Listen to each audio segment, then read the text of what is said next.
The book Hebrews, part 288. I'm Professor Hannes Redlinghuis of the First Assembly of Yafashua in South Africa, Pretoria, Montana, also international. Should you require any of my books which I've written, maybe the 2 keys to the book of Revelations, which is a A4 book, nearly 800 pages. Instead, it's 2 books which is combined nearly 800 pages because it's too thick to bind into one book. That's why we did it in 2 books. Or should you have a question or just want to know something or share something, you're so welcome. You can contact me at my WhatsApp number. South Africa WhatsApp is +27 the code, and the number is 0722 367 124. Go to my website, https://yaffa.co.za. If this is the first time that you are about to participate in the study, you are so very welcome. Please go to part 1, start from the beginning, because you've missed out on quite a bit of information. Very important to subscribe to the channel in order to receive the different notifications of all the studies that we are currently busy with. Please send this link to your friends and family, everybody that's dear to you. Make sure at least you have a 1611 King James Bible, pen, notepad ready. Welcome to Breakfast with Prof. Hannes. Hallelujah. We are currently busy with Hebrews chapter 11. I trust that this will be a blessing unto you this morning. Now we're just going to read Hebrews 11 verse 9 again, just to use it to move on. By faith, he, that is Abram, sojourned in the land of promise. He didn't enter, as we saw yesterday morning, as in a strange country. No, dwelling in tabernacles with Isaac and Jacob, the heirs with him for the same promise. Of the same promise. No, that is not what happened. It's not what happened. The tabernacle originally was there to house the Ark of the Covenant. And the Ark of the Covenant did not exist in the time of Abraham, Isaac or Jacob. Only came later on. It wasn't there in that time. Let's read the alternative. The alternative, Hebrews 11 verse 10. For Abram looked for a city which had foundations, because it was a promised city, whose builders and maker is Yahweh Almighty. Why would he expect Yahweh to build the city? Why? It's not what it, you see, is a figurative speech. We must understand the figurative speech. We must be able to read between the lines. And this is where we need to read between the lines. Let's read verse 10. For he, that's Father Abram, looked for a city. That's a land. Not just a city. It's a whole land. Which had foundations. So it had to be a physical city. Whose builder and maker is Yahweh. Yahweh is not one that's building cities. Because we understand the history. When Moses stood on the mountain and he saw the land of milk and honey. Gideon was the one that entered the city. And Yahweh didn't build it. It was built by Gentiles, Moabs and different nations. And Yahweh released them by letting the walls fall in. After they marched around the walls for 7 days, and on the 7th day they marched 7 times. That's how Yahweh Almighty operates. So he hasn't built the city. He gave them the city. So this is what's causing a lot of controversial and people do not understand. It creates arguments. Because the atheists and the agnostics, they use this scripture to say, but it's not true.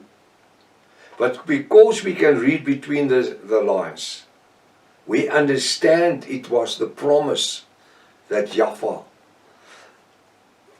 Abraham believed in the promise so much that he believed that Yahweh would build a city if it was necessary. Hebrews 11 verse 11, through faith also Sarah herself received strength to conceive seed and was delivered of a child when she was past age. Because she judged him. Because she judged him, the him is a capital H, Yahweh Almighty, faithful, who had promised. Now, if we go back to the history in the Old Testament, we will find that she laughed. It's impossible. When Yahweh gave the instruction that she's gonna give birth to a child of promise, she laughed at it. She had so less faith in it that she actually gave a slave, Hagar, to Abram, the Egyptian slave. And that's where Ishmael was conceived, between the slave and the Egyptian slave and Abram. Because Sarah said she was too old to have a baby. So this is not faith. When she gave Hagar, when she gave her as to Adam, to bore a child, a son, she had no faith. But here it says, through faith also Sarah herself received strength to receive seed. She didn't have faith. She was looking against her age. And that's why we have Hagar and the child Ishmael, who would become the root of the tree of the Islam people later on. But there was no Islam faith that time, in the time of Ishmael. Through faith also Sarah herself received strength to conceive seed, and was delivered a child when she was past age. Yes, I think she was how old was she? 90 years plus. Because she judged him. Yahweh, faithful. No, she didn't judge him faithful. She didn't believe the promise.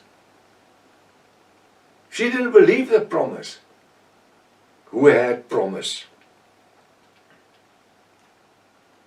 Therefore sprang there even one seed. Now you must read this scripture and understand what is written. I'm first going to read it as it's written in the 1611 King James Bible. Then I'm going to use my fingers to add certain words, and then you will understand what is happening. Therefore sprang there ever of one, and him as good as dead. So many as the stars in the sky is multitude, and as sand which is by the sea shore innumerable. In what? Like, what happens here? They're talking about Sarah. But the promise wasn't made unto Sarah that her seed would be as many as the stars in heaven, and it was unto Abraham. Now let's read the scripture. We were taught that the seed was Isaac. Isaac. like I explained before, that Israel, from the time of Abram up to today, in 2026, was never ever a big country. It was never half the size of America or Russia or Japan or any other country, especially in Israel. It's a small portion of land. Now in that portion of land, there cannot be as many as the stars in heaven, sand on the sea. But from a seed that will come from Abram, moving on in generations to come, will come a seed whose offspring will be as many as the stars in heaven and the sand on the sea. And by this time you know exactly what I'm talking about. Let's read verse 12. Therefore sprang there let's start again. Therefore sprang there ever of one and him, that is one. We sprang one, it says ever of one. Now I'm putting in brackets seed. That one seed, now we read it. Therefore sprang there ever of one seed, and him, that him must be a capital H, referring to Yahushua, as good as dead. So many as the stars of the sky is multitude, and as the sand which is by the seashore innumerable. You understand that? The seed from Yahushua, the bride of Yahushua, isn't that as much as the stars in heaven and the sea sand? For sure it is. Uncountable through the last 2,000 years. It became so great nation, the seed of Yahushua, that even the Roman Empire feared this sect to overtake the Roman kingdom. And that's why in 34 AY, they gave birth, the Roman Empire gave birth to the Roman Catholic Church, which was the state church. So we understand, therefore sprang there ever one seed, and him Yahushua as good as dead. He became dead. Only his ministry actually took off after he died. While he was ministering on earth 2,000 years ago, the Hebrew people didn't want to listen to him.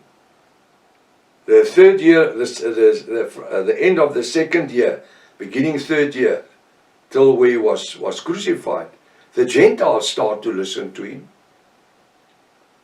In that process of 3 years, he was training his disciples to become apostles, putting them through to word training and miracle operations. He trained them. That's why it's important to be trained in the word. So we understand now that this seed, the bloodline of the seed, is the tribe of Judah originally, that will come in time to come from Jacob's sons, Isaac, Jacob, and then we will have Judah from the tribe of Judah. We will have the tribe Judah and Israel, or let me say the other way around. Yeah, the tribe of Judah and Israel together became Israel. So on the end of the day, we understand that from that seed, Joseph, who was Yahushua's earthly father, which had nothing to do with the conception of Yahushua, and Miriam, it wasn't Mary, it was Miriam, the Hebrew name, their bloodline would come from the tribe of Judah, would come from the from the bloodline of Abram. Further on. And Yahshua, who was conceived by the Ruach HaKodesh, the Bible says so. And Miriam being the body that brought forth the son of the creator of heaven and earth, because Yahshua, of that Yahweh our Elohim, needed a body to operate from. That's why Isaiah 53 says that Yahshua was the right arm or the right hand, which is the hand or the arm of authority. He needed a body to manifest himself through. Because if he came down like that, you remember the glasses of water that we did? If he came down in full, everybody would have died that would have seen him. And that's why he only revealed the power of his right hand in Yahshua. Now time is caught up with us. Tomorrow morning, with Father's will, we are going to continue with the scripture. Maranatha. Yahshua is coming back again. Hallelujah.